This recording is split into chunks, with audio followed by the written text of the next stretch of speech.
আলহামদুলিল্লাহ আসসালাতু ওয়াসসালামু আলা রাসূলিল্লাহ ওয়া আলা আলিহি ওয়া সাহবিহি আজমাইন।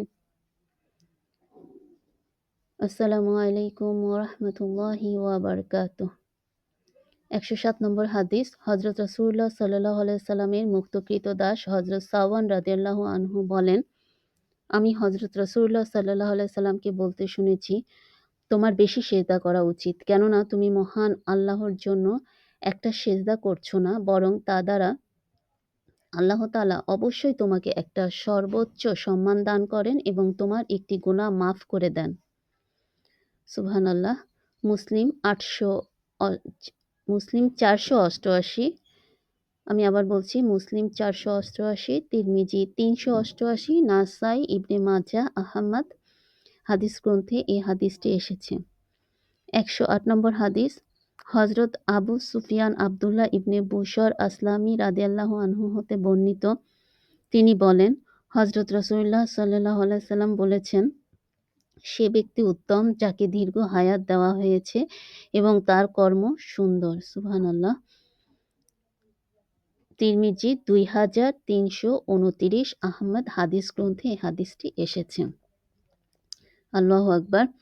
তাহলে ১০৭ নম্বর হাদিস থেকে আমরা স্পষ্ট বুঝতে পারলাম যে রাসূলুল্লাহ সাল্লাল্লাহু আলাইহি সাল্লাম তার মুক্ত ক্রীতদাসকে কি বললেন, যে বেশি বেশি সিজদা করা উচিত। তার মানে আমাদের সবারই অনেক বেশি সিজদা করা উচিত, কারণ সিজদার মাধ্যমে আমরা আল্লাহর সবচেয়ে কাছাকাছি যেতে পারি। এবং এখানে রাসূল সাল্লাল্লাহু আলাইহি সাল্লাম আরও যে বিষয়টা বলেছেন, যে এটা আমরা শুধু সিজদাই করছি না, এর মাধ্যমে কি একটা সর্বোচ্চ সম্মান দান করেন আল্লাহ রাব্বুল আলামিন তাকে, সিজদা দানকারীকে, এবং একটি গুনাহ মাফ করে দেন। সুবহানাল্লাহ। আল্লাহ রাব্বুল আলামিন কত দয়াবান। তা আসুন আমরা যেন বেশি বেশি সিজদা করতে পারি আল্লাহকে।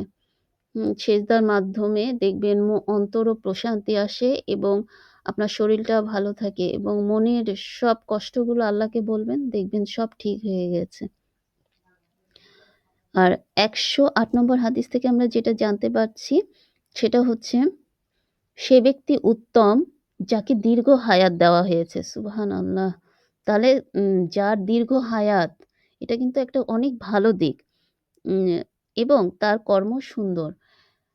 এটা দীর্ঘায়ুর দেওয়া হয়েছে, সে ব্যক্তি এই জন্য উত্তম যে তার দীর্ঘায়ু দেওয়া হয়েছে এবং তার কাজ ভালো। তার মানে সে এই যে এত বড় একটা হায়াত পেল আল্লাহর রহমতে, এই হায়াতের কারণে কি হলো? সে ভালো কাজ করল। সব আল্লাহর দেখানো পথে কাজ করল, আল্লাহর দেওয়া নিষেধগুলো থেকে সে দূরে থাকলো। এখন আমাদেরকে আরেকটা বিষয় লক্ষ্য রাখতে হবে, যে আমরা যখন ভালো কাজ করি এর প্রতিদান চাই। এই বিষয়টা কিন্তু অনেক মারাত্মক, বিশেষ করে দান সাদকা করে। দান সাদকা করে আমরা আমাদের সমাজে যেটা দেখি, যে আমি হয়তো কাউকে কিছু দিচ্ছি, আমার মনে মনে আশা আছে যে আমি এর বিনিময়ে কিছু একটা পাবো। তো এই বিনিময় পাওয়ার আশাটা করা যাবে না। তাহলে সেই দান সাদকাটা কতটুকু আল্লাহ গ্রহণ করবেন সেটা আল্লাহ রাব্বুল আলামিনই জানেন।